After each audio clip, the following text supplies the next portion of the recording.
plinth beam கட்டும் போதும் concrete போடும்போது என்னென்ன கவனிக்கணும் அப்படிங்கறத பார்ப்போம்.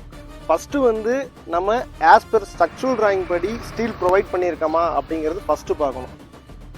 ரெண்டாவதா பார்க்க வேண்டியது ரிங்கோட ஓரியன்டேஷன், அதாவது டாப்ல லெஃப்ட் ரைட் அப்படிதான் இருக்கணும். அடுத்து மூணாவதா பார்க்க வேண்டியது ரிங்கோட ஸ்பேசிங், கரெக்டா ஸ்பேசிங் வச்சிருக்கோமா அப்படிங்கறத நம்ம பார்க்கணும். நாலாவதா பார்த்தீங்கன்னா டாப் ராடும் பீமோட டாப் ராடும் பாட்டம் ராடும் கம்பல்சரி எல் அடிச்சிருக்கணும். இங்க பார்த்தீங்கன்னா நல்லா தெரியும், டாப் ராடும் பாட்டம் ராடும் கம்பல்சரி எல் அடிச்சிருக்கோம். அஞ்சாவதா பார்த்தோம்னா கவர் பிளாக் கம்பல்சரி வச்சிருக்கணும். இங்க பார்த்தீங்கன்னா தெரியும், நம்ம பாட்டத்தில் கவர் பிளாக் வச்சிருப்போம், சைட்லயும் அங்கே கவர் பிளாக் வச்சிருக்கோம். அடுத்து ஆறாவது வந்து என்ன பார்க்கணும் அப்படின்னு பார்த்தீங்கன்னா, நம்ம இப்போ காங்கிரீட் இதெல்லாம் ஷட்டரிங் ஒர்க் வந்து நம்ம ரூம் சைஸுக்காக கரெக்டாக கொடுத்துருக்கோமா, ஸ்ட்ரெயிட் லைன் இருக்கா அப்படிங்கிறத செக் பண்ணணும். அடுத்து காங்கிரீட் போடும்போது நம்ம என்ன கிரேடு மிக்ஸ் டிசைன் என்ன சொல்லியிருக்கோமோ அது கரெக்டாக வந்திருக்கா அப்படிங்கிறத பார்க்கணும். நெக்ஸ்ட் வைப்ரேட்டர் கண்டிப்பாக போடணும்.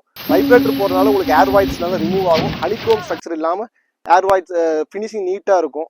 க்யூரிங் ரொம்ப இம்பார்ட்டன்ட். இந்த மாதிரி கன்ஸ்ட்ரக்ஷன் ரிலேட்டடான வீடியோக்களுக்கு எங்களை ஃபாலோ பண்ணுங்கள்.